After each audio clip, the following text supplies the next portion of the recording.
नमस्कार भाई साहब। आप म्यूट पे हैं, अनम्यूट करा लीजिए जी। हाँ नमस्कार। हाँ नमस्कार, नमस्कार जी, नमस्कार। कैसे हो, सब ठीक हैं? सब बिल्कुल बढ़िया, थैंक यू वेरी मच। मुझे पता है आप हाउस में से जबरदस्ती आपको हाँ हाँ, मैं हमने। हाउस हाँ में से निकल करके आया हूँ। अभी मैंने कहा भाई आपका लेकिन संदेश मुझे था ये तो लग रहा चलिए। था कि नई शिक्षा नीति पे अभी तक आप One good move makes all the जी, difference. Welcome back. The best way to predict future is to create it. Take a move. Create a future. Join Shobit University. As a young citizen of India, armed with technology, knowledge, and love for my nation, with a vision of transforming India into a developed nation, I am joining Shobit University. What about you? सभी को मेरा नमस्कार। मैं Prashant Kumar, school of education Shobhit university Gangoh से राष्ट्रीय शिक्षा नीति 2020 की इस परिचर्चा में माननीय लोकसभा सांसद श्रीमान प्रदीप चौधरी जी का हृदय की गहराइयों से स्वागत अभिनंदन करता हूं। मैं अभिनंदन स्वागत करता हूं संस्था के कुलाधिपति माननीय कुंवर शेखर विजेंद्र सर का। सर, हृदय की गहराइयों से आपका अभिनंदन, हार्दिक स्वागत। मैं स्वागत करता हूं संस्था के कुलपति professor doctor Ranjit Singh sir का। शिक्षा किसी भी राष्ट्र के निर्माण की धुरी है, हम सभी जानते हैं। राष्ट्र के निर्माण की इस धुरी के बारे में हमारे पूर्व राष्ट्रपति श्रीमान डॉक्टर एपीजे अब्दुल कलाम साहब की कुछ पंक्तियां मैं आपके सामने रखना चाहूंगा। कलाम साहब ने कहा था कि शिक्षा का उद्देश्य कौशल और विशेषज्ञता के साथ अच्छे इंसान बनाना है। प्रबुद्ध मानव का निर्माण शिक्षकों द्वारा किया जा सकता है। शिक्षा नीति में बदलाव राष्ट्र को बेहतर छात्र, पेशेवर और बेहतर मानव प्रदान करने का एक प्रमुख तरीका है। व्यापक अनुसंधान और परामर्श के बाद लगभग 34 वर्षों बाद राष्ट्रीय शिक्षा नीति 2020 प्रारंभ की जा रही है। देश भर में इसकी व्यापक चर्चा हो रही है। इसी श्रृंखला में शोभित विश्वविद्यालय गंगोह राष्ट्रीय शिक्षा नीति 2020 पर एक 7 दिवसीय फैकल्टी रिफ्रेशर प्रोग्राम आयोजित कर रहा है। इस उद्घाटन सत्र में आप सभी का एक बार पुनः स्वागत है। अब मैं इस कार्यक्रम को आगे बढ़ाते हुए उद्घाटन उद्बोधन के लिए संस्था के कुलपति महोदय professor doctor Ranjit Singh sir को आमंत्रित करना चाहूंगा। Sir please. Thanks, Dr. Prashant. Namaskar.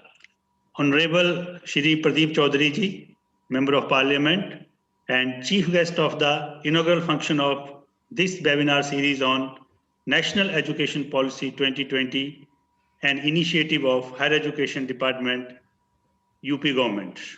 Honorable Kumar Shekhar Vijendra ji, the presiding guest and Chancellor, Soviet University, learned faculty colleagues, and dear participants. At the outset, let me extend a hearty welcome to our chief guest for sparing his valuable time to bless all of us with his wisdom. It is a matter of honor to welcome Honorable Chancellor Kumar Shekhar Vijendra ji, the motivation behind all good that we do in the university. A warm welcome to all the faculty colleagues and participants. This week-long webinar is aimed at apprising all the stakeholders, especially the faculty members, about the provisions of National Education Policy 2020 and the steps taken by UP government in successful implementation of the policy. The deliberation includes invited talks by the experts from the fields of academics, academic administration, and regulation, ably supported by in-house experts. This inaugural session will itself be quite enriching by the virtue of the talks by our chief guest and the presiding guest, who will simplify the intricacies of National Education Policy 2020. Our university is ready to take all the initiatives for successful implementation of the National Education Policy 2020 as per the direction of the state government and even beyond that. The policy seeks to transform India into global knowledge superpower. We shall be able to achieve all this if we religiously follow the call given by our Honorable Prime Minister, Shri Narendra Modi ji, teach to transform, educate to empower, and learn to lead. The policy provisions to provide equitable access to high quality education to all so as to achieve full human potential and develop an equitable society and promote national development. Industrial Revolution 4.0 is not only disrupting and revolutionizing processes in business, governance, and people management, but also education. Education 4.0 is the response to Industrial Revolution 4.0. Peer-to-peer learning is the call of hour with our teachers discharging the role of a facilitator.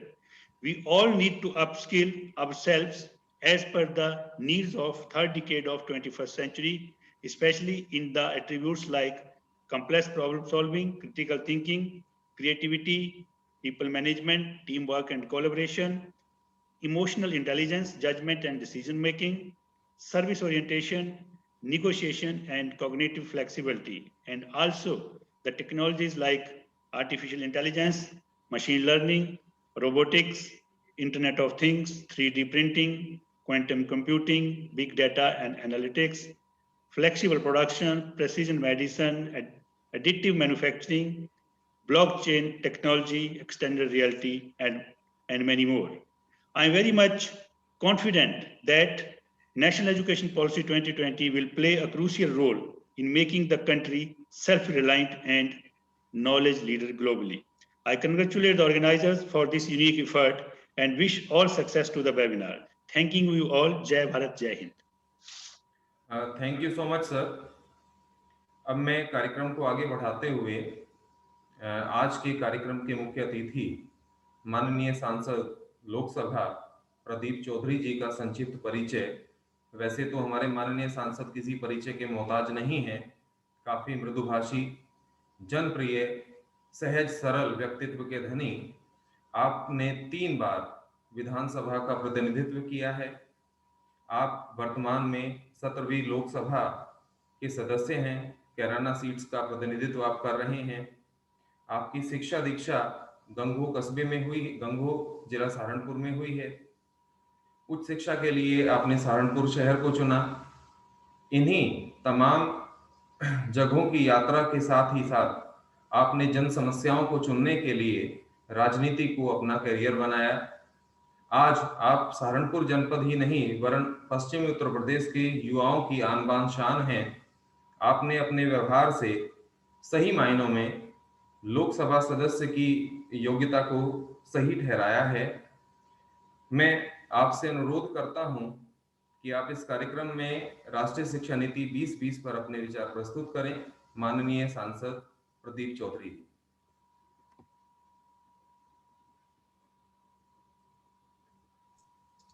Sir, unmute please.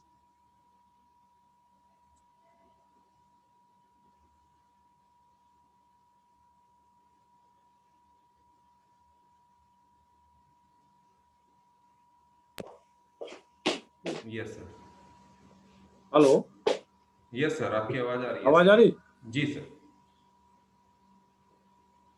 धन्यवाद भाई साहब। मैं आप सभी को सबसे पहले तो मैं प्रणाम करना चाहता हूं और बड़ी प्रसन्नता का विषय है कि आज हमारे शोभित विश्वविद्यालय के माध्यम से इस वेबिनार का आयोजन किया गया है। इसी क्रम में हमारे बीच में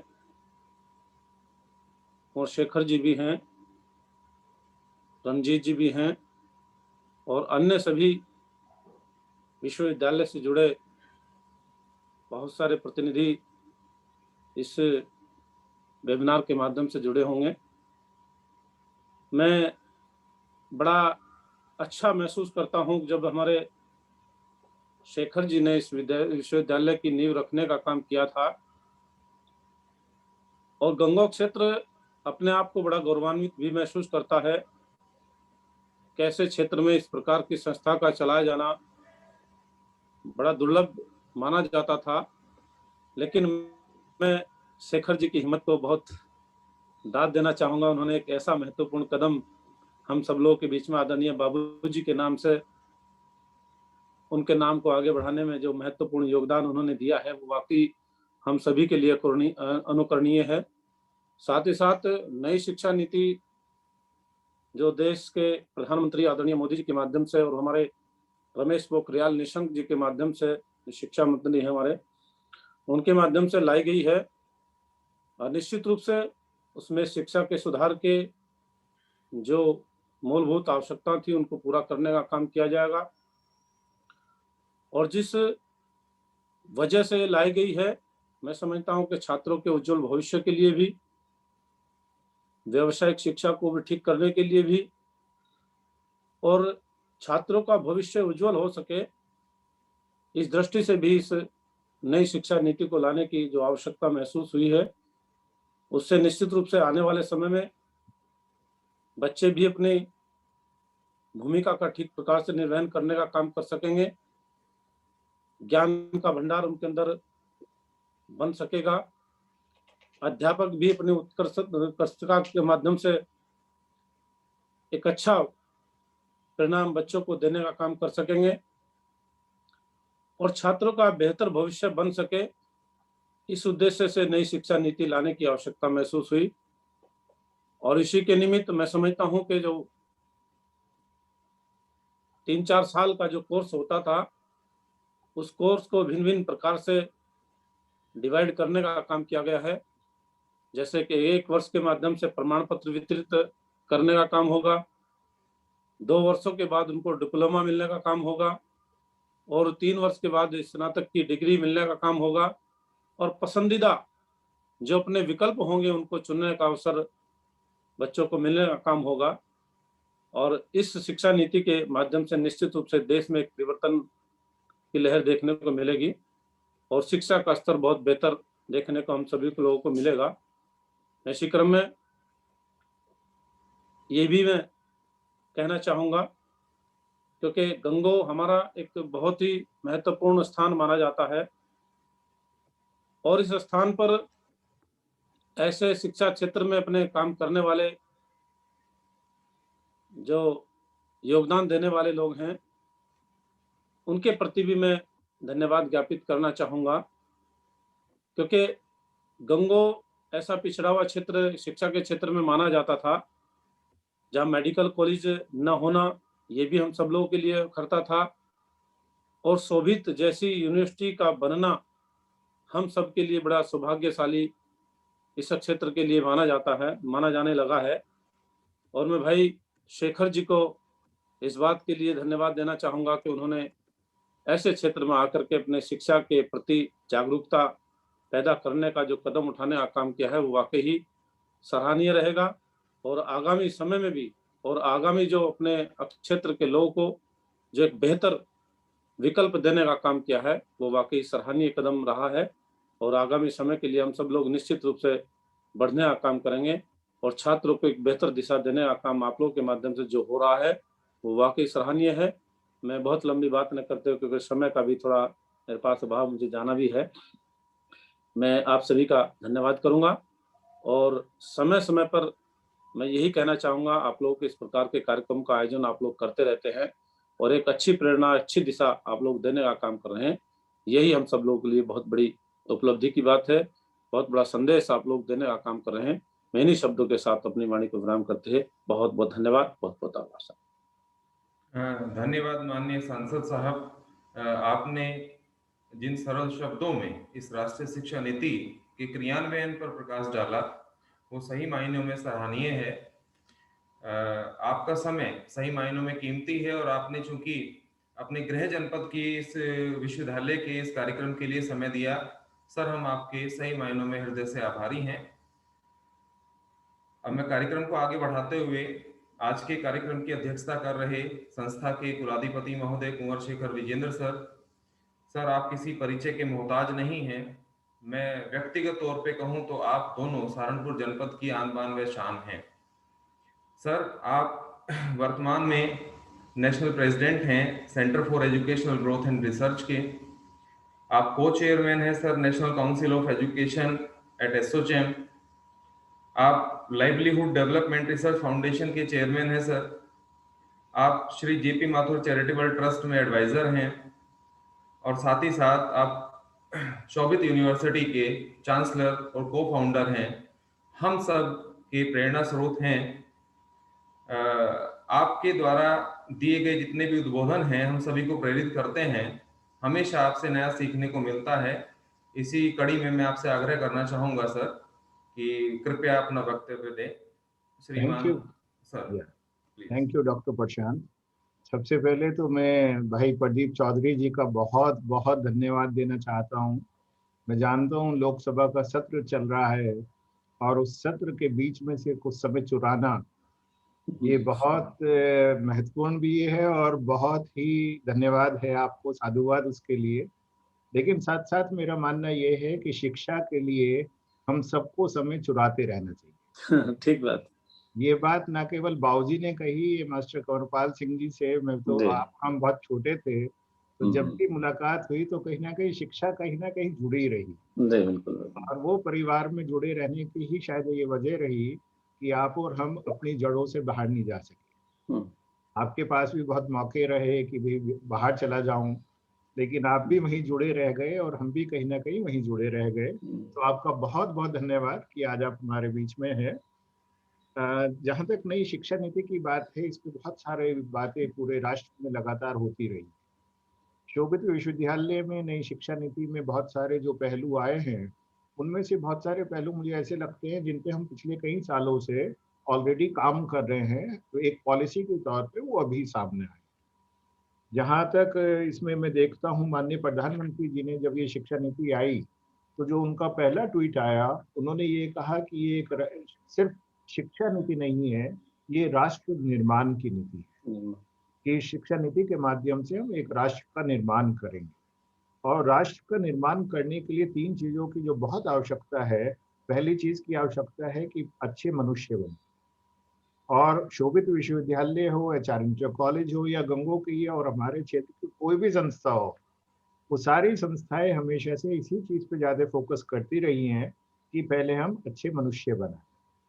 तो इस शिक्षा नीति में जहाँ चीजें आई हैं, मुझे पता है समय का अभाव है तो मैं फिर भी 5-7-10 मिनट लेना चाहूँगा। तो मुझे जो लगता है तो सबसे इम्पोर्टेंट बात आई है, अभी तक हम जो शिक्षा की बात कर रहे थे पिछले इतने सालों से, अभी कभी हम लॉर्ड मैकले की बात कर देते थे, कभी किसी और को बता देते थे, लेकिन यदि हम अपने प्राचीन भारत में चले जाएं, जब हम शिक्षा के क्षेत्र में विश्व गुरु थे, तो वो विश्व गुरु इसलिए थे कि हम मनुष्य का जो निर्माण था, वो निर्माण हम चारों दिशाओं से करते थे। जैसे ब्रह्मा विष्णु महेश हैं, उसी तरह हेड, हार्ट और हैंड है हमारा। तो हेड का काम है ज्ञान का सर्जन करना, हार्ट का काम है अच्छा मनुष्य बनाना, और हाथ का काम है कि उसे का इम्प्लीमेंटेशन करना। अभी तक होता ये रहा है कि हमने एक तो अच्छा मनुष्य बनाने पे हमें शर्म आने लगी। हमारी संस्थाओं में सभ्यता, संस्कृति, वेद, उपनिषद, गीता या किसी भी धार्मिक ज्ञान के बारे में बात करना हम लोगों ने बंद कर दिया। तो ये बहुत ही अच्छा है कि ये शिक्षा नीति हमें दोबारा से रूट्स की तरफ। माननीय प्रधानमंत्री जी ने इससे जब किसी ने पूछा कि ये शिक्षा नीति का इम्प्लीमेंटेशन कैसे होगा, उन्होंने कहा reforms are to perform and when we perform it transforms. तो वो ही सारी चीजें आज हम लोग सभी मिलकर इसे कर रहे हैं, और मुझे ये उम्मीद है कि आने वाले जो 7 दिन हैं वो शोभित विश्वविद्यालय में विभिन्न देश के विभिन्न एक्सपर्ट्स इस पे बात करेंगे, चाहे वो स्कूली शिक्षा नीति है, चाहे वो उच्च शिक्षा नीति है, सभी विषयों पे बात करेंगे। और उस नीति से जो इसका इम्प्लीमेंटेशन का एक पाथ है, वो पाथ निकल के सामने आएगा। इस शिक्षा नीति से 6 बहुत इंपॉर्टेंट चीजें निकल के आई हैं जो मैं कहना चाहता हूँ। पहली चीज ये है कि शिक्षा में हम लोगों ने क्यूरियोसिटी को ध्यान देना बंद कर दिया। हम लोगों ने बच्चों से सवाल पूछने का अधिकार कहीं ना कहीं छीना हुआ था। हमें लगता था जो टीचर ने कह दिया वो सबसे अच्छा है। इस शिक्षा नीति में जो सबसे इम्पोर्टेंट एक बात आई वो आई क्यूरियोसिटी, जिसमें बहुत बड़ा फोकस किया गया कि curiosity has to be there in the classroom and we have to allow student to ask question. दूसरी आई करेज। करेज क्या आया कि पहले क्या होता था कि यदि मैंने इंजीनियरिंग में एडमिशन ले लिया, मेरी इच्छा कर रही है 1 साल बाद या नहीं, लेकिन मुझे 4 साल वही पढ़ना है। मल्टी डिसिप्लिनरी की बात आई। इस मल्टी डिसिप्लिनरी में मैं यदि इंजीनियरिंग कर रहा हूँ, मैं साथ में म्यूजिक भी सीख सकता हूँ, मैं साथ में बायोलॉजी भी पढ़ सकता हूँ, बहुत सारी चीजें इसमें हो सकती है। कंपैशन की बात आई। कंपैशन जो मैंने अभी कहा कि अच्छा मनुष्य कैसे बने, जो हमारी शिक्षा नीति का मूल उद्देश्य था मनोर्भवा, वो कंपैशन को लेके इसमें बहुत ज्यादा फोकस किया गया है, जो एक बहुत इंपॉर्टेंट बात है। एक आया commitment, commitment to do new things. जहाँ नवाचार की बात हो रही है, जहाँ रिसर्च की अनुसंधान की बात हो रही है, उसके लिए कमिटमेंट किया। और मुझे खुशी है आपको ये बताते हुए कि शोभित विश्वविद्यालय में इनोवेशन और रिसर्च को लेकर एक विशेष फोकस चल रहा है। आप इस बार जब भी मैं गंगो होऊंगा, मैं अनुरोध करूंगा आपको, हम थोड़ी देर बैठे हैं, वहाँ रुद्राक्ष पे रिसर्च हो रही है और वहाँ बहुत सारी चीजों पे, ऐसी चीजों पे रिसर्च हो रही है जो शायद पूरे देश में कहीं नहीं हो पा रही है। कमिटमेंट नई शिक्षा नीति ने बढ़ाया है। और एक विशेष आया है कोलैबोरेशन। आपने जो है बजट का जब अभिभाषण था, तो माननीय फाइनेंस मिनिस्टर ने एक बात कही थी कि जो भी शिक्षण संस्थाएं या रिसर्च इंस्टीट्यूशंस हैं, हम उन रिसर्च इंस्टीट्यूशन को एक साथ क्लस्टर बनाएंगे, और उन्होंने हैदराबाद का एक एग्जाम्पल दिया।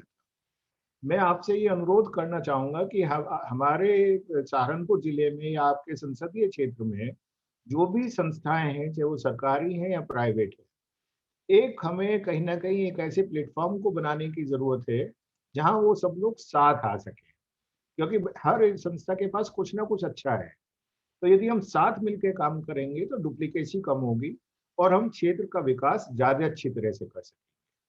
और शिक्षा जो अभी तक हो रहा था ना, अभी जब संस्थाओं में हम लोग जाते हैं तो आदमी पूछता है पैकेज क्या मिलेगा, प्लेसमेंट कैसा है। तो ये जो यात्रा है ना, पैकेज टू पैशन, ये यात्रा हमारे यशस्वी प्रधानमंत्री ही ला सकते थे। तो जो छठा सी मुझे इसमें नजर आता है वो है कामनेस। और इस शिक्षा नीति पे मैं अपने कुलपति को भी बहुत बहुत धन्यवाद देना चाहूँगा कि 7 दिन का उन्होंने ये एक वेबिनार रखा है। और मैं अपने माननीय सांसद जी को भी बहुत बहुत धन्यवाद देना चाहूँगा, अभिवादन करना चाहूँगा कि आपने थोड़ा सा समय शिक्षा के लिए निकाला। और इस थोड़े समय में जब भी आपको समय मिले, आप कुछ ना कुछ, क्योंकि अब ये एक स्कूल की स्थापना आपके माध्यम से हुई है, उसके लिए भी आपको बहुत बहुत बहुत बधाई। और मैं चाहूँगा कि मैं भी वहाँ जाऊँ और देखूं कि क्या उसमें हम कर रहे हैं और कैसे और उसे बढ़ावा दे सकते हैं।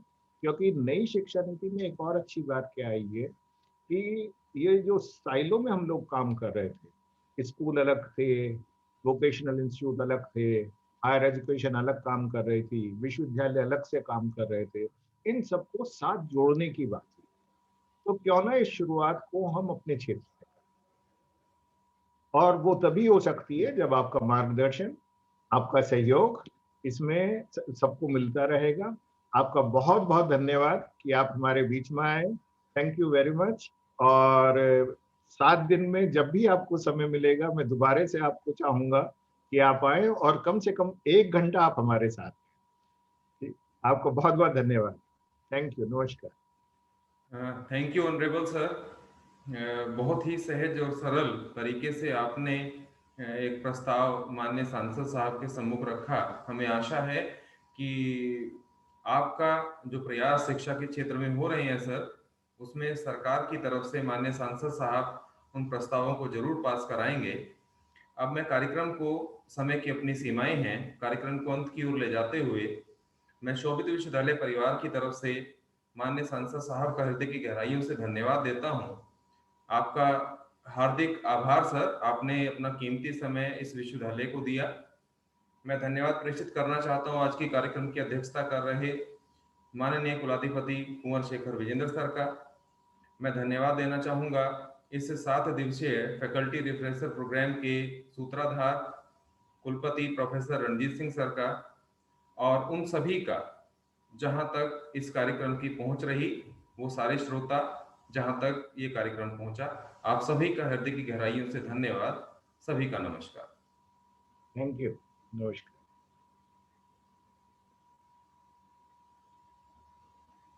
अखिलेश लाइट से हटा दो।